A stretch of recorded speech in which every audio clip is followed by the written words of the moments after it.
Hey everybody, welcome back to the weekly ChatArgos podcast. My name is Patrick Tan, General Counsel for ChatArgos, and with me as usual every week is Jonathan Reiter, our CEO and Chief Data Scientist. You know us, we were the ones who outed Binance for having a $1.4 billion under collateralization of its BUSD stablecoin. Since then we've done a lot more work, but let's talk about what's been happening in the crypto in the past week. So in today's episode, we're going to be talking about Coinbase and their FCM. John will tell you what that stands for. I don't know. We'll talk a little bit about the very, very exciting arrests in Singapore, the city that we happen to be based in right now. And we'll talk a little bit about that. There is some link to crypto, I think, but I think more people are interested to see how 94 properties, was it? Something like that? Tremendous amount of stuff. A tremendous amount of real estate, tremendous amount of cars, cash, jewelry, watches, liquor. We'll get into that. Touch on that very briefly because it's only kind of, well, it's not tangential. No, there's some crypto, right? Yeah, there is a decent amount. Yeah. Talk a little bit about this rumor we've been hearing about Tether trying to do some redemptions for somebody, or somebody trying to do some kind of redemption, and then the rumor that Tether has had to sell Bitcoin in order to sort of like give dollars back, or I don't know, some kind of fiat type currency back to to somebody who's attempting to redeem, but I think $150 million worth. And then finally, Singapore's monetary authority has been looking at promulgating some regulation about stablecoins. So we'll touch on that briefly. That's your bonus content for this week. So let's just join in, just jump in straight away, talk a little bit about Coinbase's FCM. So first and foremost, what is FCM? Okay, so it's Futures Commission Merchant. So the U.S. Has a somewhat unique regulatory regime for leveraged trading for a wide variety of historical reasons. So while people think of Coinbase as an exchange, yep. Of course, legally Coinbase is not an exchange. Yes. Their disputes are about licensing of that sort, whatever it is.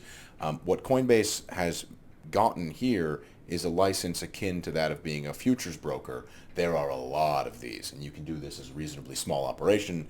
You can just buy software and run the thing immediately. This is not a major achievement. It also does not allow you to list anything. You can intermediate leverage trading for customers on licensed exchanges. It does not make you an exchange. So all the reporting that says that Coinbase can now list futures is completely wrong. Coinbase is allowed to facilitate clients of their FCM, whatever subsidiary, trading on registered exchanges. So their CME futures, whatever futures, they can intermediate that stuff. The exchange comes up with rules around margin for leverage products on the exchange, and then the FCMs and other types of intermediaries are responsible for posting that margin to the exchange and dealing with their clients posting to them in the other direction. They have some freedom to make up some kinds of rules for intermediating people because the exchange rules tend to be very firm, very strict, and really designed for professional operators, meaning large banks and funds and real full-time professional trading operations. You can't ask somebody to pay you $50 million in the next 20 minutes outside of a proper or professional institutional trading operation. It's one of the few situations where institutional actually means something, where someone has to be answering the phone 24/7, business hours, whatever, for stuff. But that's an interesting point, though, and I think I want to go back to your first point about Coinbase not really being an exchange. So this is something legally Coinbase is not an exchange. Exactly, but there's a problem there because at least in terms of if people were to ask you, like on the street, but just randomly to pick up somebody says, have you heard of Coinbase? They say yes. What do you think Coinbase is? Oh, it's a crypto exchange. Yeah. Now that's a problem, right? Because we found out everybody found out, well, not relatively recently, but that Coinbase has maintained some kind of proprietary trading desk outside of its offshore, and there have been some ramblings as to how this smells like Binance all over again because Coinbase is an exchange, and they've likened Coinbase to the equivalent of say Nasdaq and NYSE. Yeah. As an exchange where people come and then they just match orders. Yep.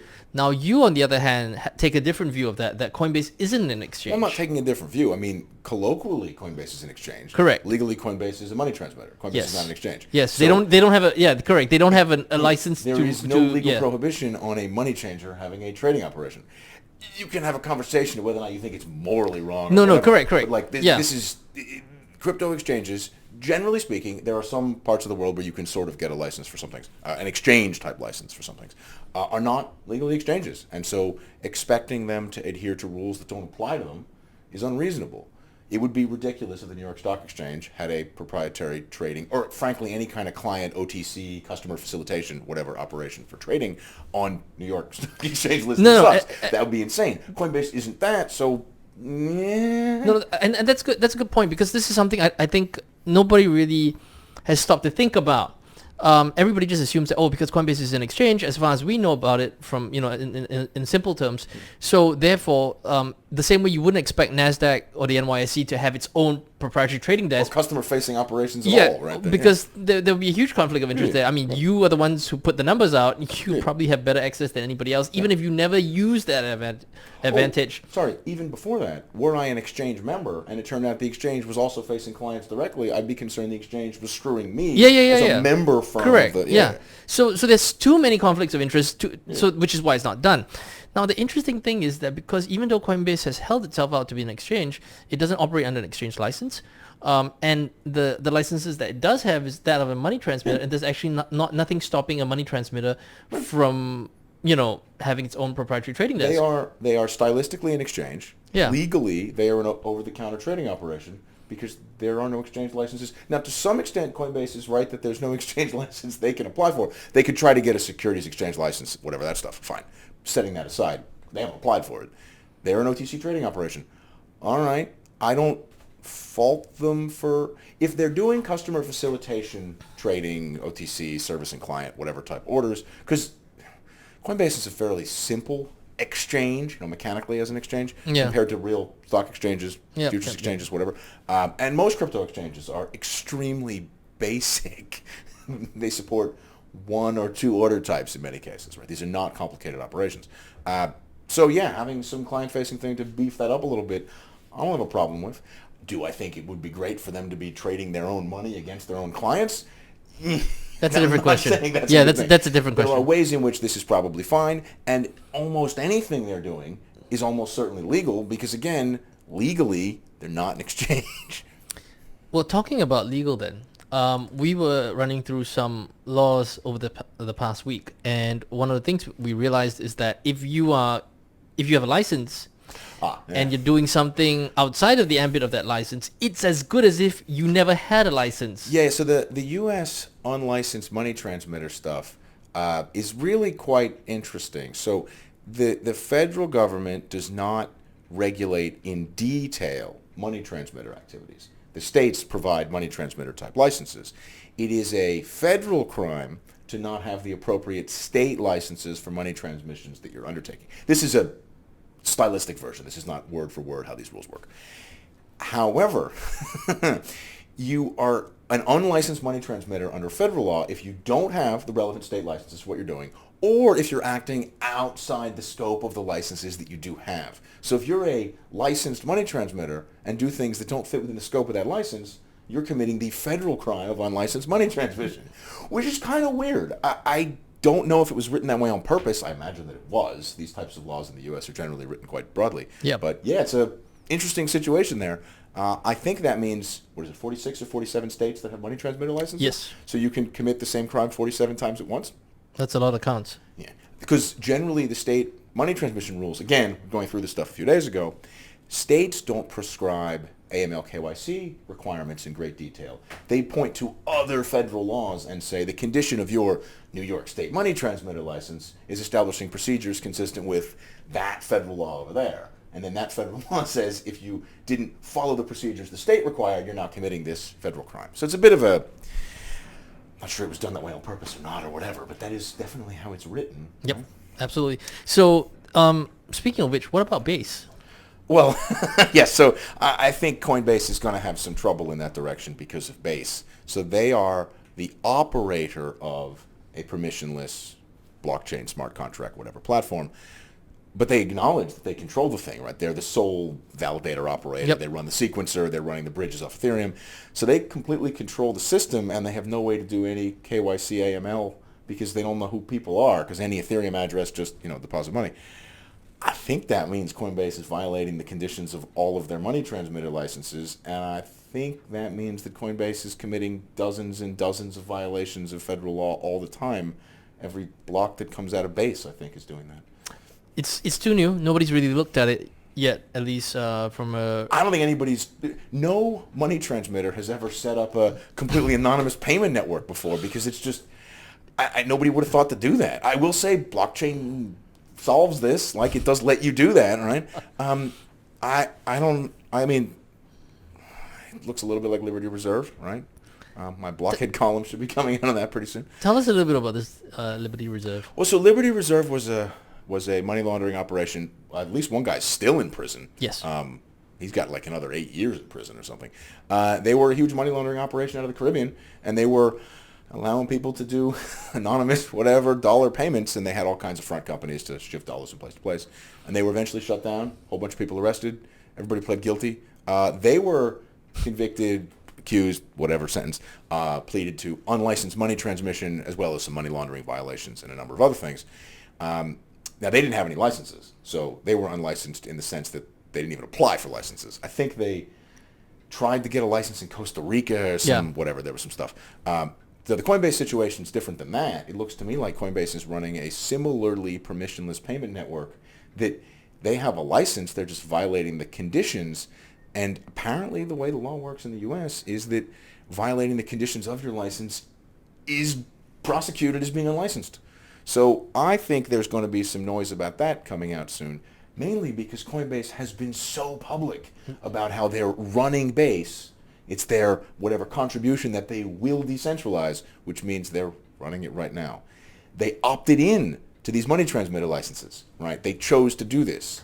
So, okay. Right, so let's move on to the arrest in Singapore of 10 I think people? it was 10 people. 10 people, yeah. 10 people. None of them were actually Singapore citizens. They were of Chinese ethnicity, but they had various different passports. I think what's relevant mainly for the crypto space isn't so much that the jewels, the cars, the houses, the liquor. It's No variety in the liquor. I was disappointed in that. But so what we've been told so far is that they were laundering. They were involved in some kind of money laundering. Yeah. Well, there's some people who get in charge of money laundering. Some people get in charge with forged document type stuff. Forged documentation to attest to their source of wealth and stuff like that. There have been rumors that some of that money is actually from casinos, online casinos run out of Cambodia. Okay. One dude was Cambodian. He had a Cambodian passport, but he wasn't Cambodian. Whatever, Well, I mean, at least ethnically, he's not Cambodian. It's the most Chinese Cambodian guy I've ever seen, if that's the case. So, and just for you who don't out there who are not sure, Cambodia does not share a border with China. Oh, that's right. Laos is in between. There's plenty of stuff in between. Yeah. So they are said to have run casinos, online casinos that accept Tether. So I mean, again, all these allegations, investigations is ongoing. The city made global news just simply because of the extent. There was about almost $1 billion worth of stuff. I mean, it's dozens of houses and cars and all kinds of stuff. I mean, it's just the news in Singapore is usually not that exciting. Huh? Yep. So stay tuned. We'll have more of that. One person was found with virtual 23 he had 23 different electronic devices. So one guy was so there were a tremendous number of electronic devices. Only one person, the police specifically said, had cryptocurrency, virtual currency, whatever asset type information on them. I think 23 electronic devices. Yeah. There's got to be some crypto on one of those phones, right? One guy, 23 phones. He said laptops. I don't know. I think they referred to them as virtual assets. Okay. So maybe he had, I don't know, a couple of some NFTs. I mean, there were a lot of people with a lot of phones and probably some thumb drives. They don't actually tell you what the electronic devices are. I mean, this is the newspaper, right? It's not the... so I don't know. We'll find out if that's a hardware, wallets, laptops, phones. There's stuff. Oh, there's documents as well related to what they it was termed documents of virtual currency. There was documents that relate to the virtual assets as well, so which is what leads us to think that there probably is some crypto stashed away inside there. But we'll find out. It's an ongoing story. It just happened a couple days ago since we filmed this thing. Next, we want to look at. There is a rumor floating around online that 150 million US DT 150 million worth of Tether is looking to be redeemed, and then we also saw a similar back-to-back sale of about 150 million dollars worth of simultaneous Bitcoin, redemption and the flows were back-to-back.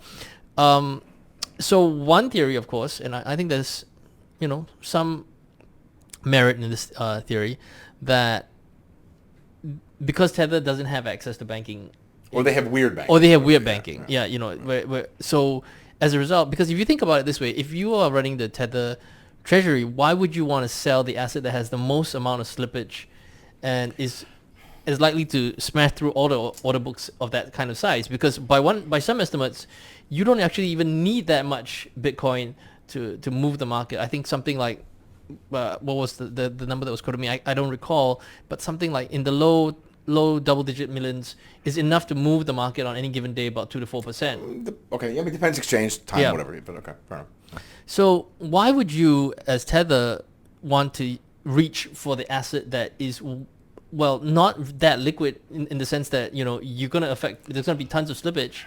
Why would you not sell treasuries, for instance, if you had access to, as you claim that you have treasuries? Okay, so I suppose let's take everybody at their word that they're doing what they're supposed to be doing. All right. So the simplest answer, slippage is the downside here. Yeah. The advantage is if somebody says, I want the money redeemed over there, and the exchange that you're talking about selling on has a bank account over there, well then, job done, right? I'll pay you in your account on whatever, FTX, Bitfinex, Huobi. I mean, FTX is a joke, right? But people used to do this kind of stuff.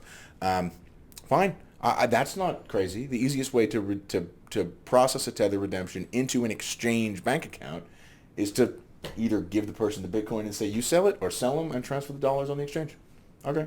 Or if the exchange is connected to a bank and that bank can make wires, the wires would go out in the name of the exchange legal entity, not Tether. And it's a great way for Tether to not tell people where the banking is coming from. Right? That would work. So let's say I'm trying to redeem some Tether. I send Paolo back over there on my thumb drive, right? I send him a Tether. And I say I want the money over here. And as long as Tether can wire the money out of an exchange bank account, nobody ever finds out where Tether stuff comes from. The slippage is the downside. The advantage is, don't have to sell the treasuries and do a wire in the name of whatever company owns that. No, I can see that. So it could be that there's a variety of reasons why the This recipient... could also just be a total coincidence. But, Yeah, which is true. Unlikely, but true. But let's assume that it's not a coincidence for a minute. And if you were to think about it, 150 million is not a small amount of money, but it's not a lot of money as well. I mean, as things go, there could be legitimate reasons why this particular redeemer didn't want it to come out of one of Tether's affiliated banks in the Caribbean or something. Yeah. So that I think that's all we can really say about that. Beyond, we track the flows. We don't know for sure that they're associated. We know that they happen very closely in time. That we know. And the banking has been getting and will continue to get weirder and weirder as it recedes offshore into sort of strange corners of the financial world that, still kicking sort of, right? And finally, I know you have comments about this one. We want to talk about MAS, Monetary Authority of Singapore. They've put out some regulations on stablecoins. So this is interesting because it's not just on the local currency, not just the Singapore dollar. Yep. You can actually issue stablecoins on any G10 currency. So we're talking about yen, euro, US dollar, Swiss franc. The only things people are going to care about are dollars, euros, yen. Club Med beats, all the G10 currencies. Swedish, Norway, and Kiwi are not, the New Zealand currencies, Kiwi, are not going to get, nobody cares, right? There's very little. But yeah, anyway, basically, jokes aside, all the G10 currencies. Yep. So this is interesting, but, what do you think about the rules? Okay, so what they've done is they've set up a framework for what they're calling single currency stablecoins. So it's in general meant to be stablecoins backed by deliverable currencies and just one. Yes. Right? So there would be no reason you can think of the Hong Kong dollar as a U.S. dollar-backed single currency stablecoin, stylistically. Yes. So these are assets pegged, tied to one for one to some deliverable, freely tradable currency. So it would not work for Indonesia, China, India, restricted stuff, Brazil. The rules that they've set up essentially say that all of the not just stablecoin issuance activities, but stablecoin intermediation activities the things that we just talked about, how Coinbase isn't an exchange, but morally is an exchange. Intermediating stablecoin payments are all going to be regulated under the Payment Services Act, which is the equivalent here of the money transmitter laws. So you're not going to be allowed to intermediate anonymous stablecoin payments if you have a license in Singapore. Because all the addresses have to be whitelisted anyway. Well, you at least are going to need to ask who people are. Right? Yes. So you're doing the equivalent of, a bank opening accounts for people without documents. And the rules are quite clear. On the page where they discuss this, they actually say some people requested that we provide an exemption for intermediation activities for. No, we're not doing that. We're going to have the exact same rules that apply to regular old payments. So that's fine. I actually don't think that's a huge surprise. Yep. And I think it means that Singapore has provided a very nice point of clarity where if you want to be effectively a stablecoin OTC trading operation, broker, what we call exchange, they're not going to give them exchange licenses in that sense. You're going to have to follow standard financial services AML KYC. So here's an interesting question. They didn't specify how you the tech stack for the stable coins. Oh, they don't care. Yeah, they don't care. So in theory, you could release issue like Ethereum stablecoin, right? USDS, I guess. Okay. And you send that out there, it gets traded. Then now, if a non-criminal, if a criminal wants to redeem that stuff, you can't redeem it for them. You can't, as the stablecoin issuer, you can't redeem it for them.